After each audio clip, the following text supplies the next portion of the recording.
दो बेवकूफ दोस्तों की कहानी पप्पू और गप्पू एक छोटे से गांव के सबसे करीबी और जाने माने दोस्त थे। हालांकि वे गांव में बेवकूफों की जोड़ी के नाम से मशहूर थे, लेकिन उनकी हरकतें और बातचीत ऐसी होती कि लोग हंस हंस कर लोटपोट हो जाते। दोनों का दिन सुबह से ही अजीब अजीब बातें करने से शुरू होता और शाम तक हर कोई उनकी मजेदार कहानियों का हिस्सा बन जाता। शुरुआत का दिन एक दिन पप्पू और गप्पू गांव के कुएं के पास बैठे थे। गप्पू ने गंभीर आवाज में कहा, पप्पू, मेरे दिमाग में एक शानदार प्लान आया है। पप्पू ने हैरानी से पूछा, क्या प्लान है यार? कहीं तू फिर से बकरियां गिनने का काम तो नहीं सोच रहा? गप्पू ने गर्व से सीना चौड़ा किया और बोला, नहीं यार, इस बार कुछ बड़ा करने का सोचा है। हम दोनों मिलकर आसमान में उड़ने वाली गाड़ी बनाएंगे। पप्पू चौंक कर बोला, क्या बात कर रहा है? उड़ने वाली गाड़ी? लेकिन उसको चलाएंगे कैसे? गप्पू ने मुस्कुराते हुए जवाब दिया, अरे बेवकूफ, उसके लिए पंखे लगा देंगे। पप्पू ने सिर खुजलाते हुए कहा, लेकिन पंखे तो घर को ठंडा करते हैं, गाड़ी कैसे उड़ाएंगे? गप्पू ने बड़े आत्मविश्वास से कहा, तुझे क्या लगता है प्लेन कैसे उड़ता है? उसके पंखे ही तो घूमते हैं, बस वैसे ही करेंगे। पप्पू को यह सुनकर इतना जोश आया कि वह बोला, यार ये तो कमाल का आइडिया है, मैं तुरंत बाजार से पंखा लेकर आता हूँ। गप्पू ने उसे रोका और कहा, रुक रुक, पहले हमें एक ऊंची छत ढूंढनी होगी, गाड़ी वहीं से उड़ाई जाएगी। प्लान की तैयारी गप्पू और पप्पू ने गांव के सबसे बड़े घर की छत चुनी, जो सरपंच का घर था।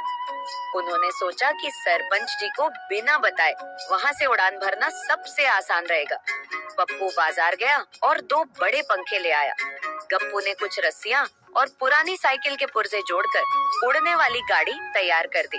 गप्पू ने गर्व से कहा, देख पप्पू, ये है हमारी गाड़ी, इसे देखकर लोग जल बुन जाएंगे। पप्पू ने खुश होकर पूछा, लेकिन इसे उड़ाएंगे कैसे? गप्पू ने गंभीर होकर कहा, तू इसे चलाएगा और मैं पंखा घुमाऊंगा, बस हमारा आविष्कार आसमान में होगा। उड़ान की कोशिश। दूसरे दिन सुबह दोनों दोस्त सरपंच की छत पर पहुंच गए। गप्पू ने पंखा लगाया, पप्पू साइकिल पर बैठ गया। गप्पू ने कहा, पप्पू तैयार हो जा, जैसे ही मैं 3 गिनूंगा तू पैडल मारना शुरू कर देना। पप्पू ने आंखें बंद की और बोला, ठीक है, भगवान का नाम लेकर शुरू करते हैं। गप्पू ने गिनती शुरू की, 1 2 3। जैसे ही पप्पू ने जोर से पैडल मारा, साइकिल ने हल्का सा झटका लिया और पंखे की हवा से गप्पू का संतुलन बिगड़ गया। गाड़ी छत से नीचे गिर पड़ी। नीचे से गुजर रहे गांव वाले चीख उठे, अरे क्या हो रहा है?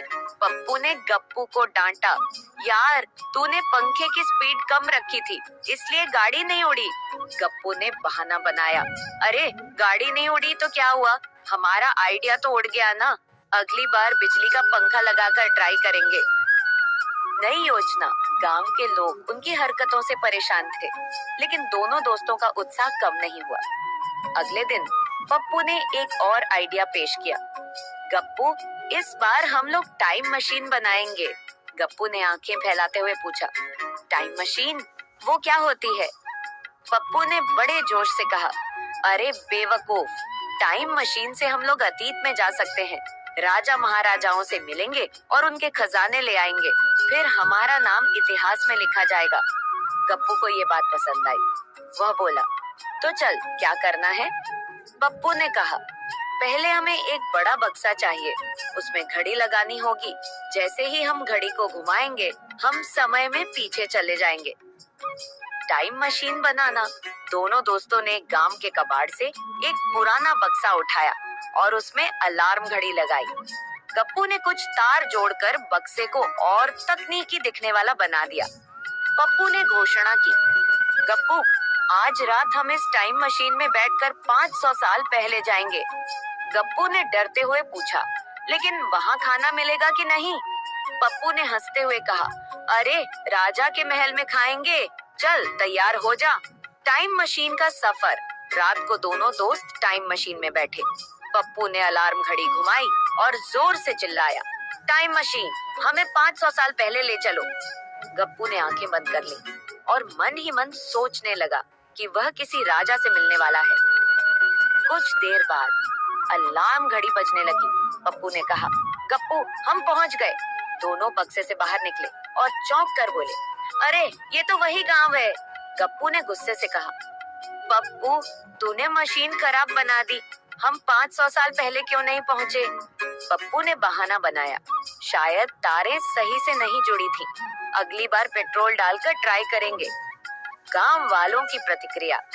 गांव वाले उनकी बेवकूफी पर हंसते हंसते थक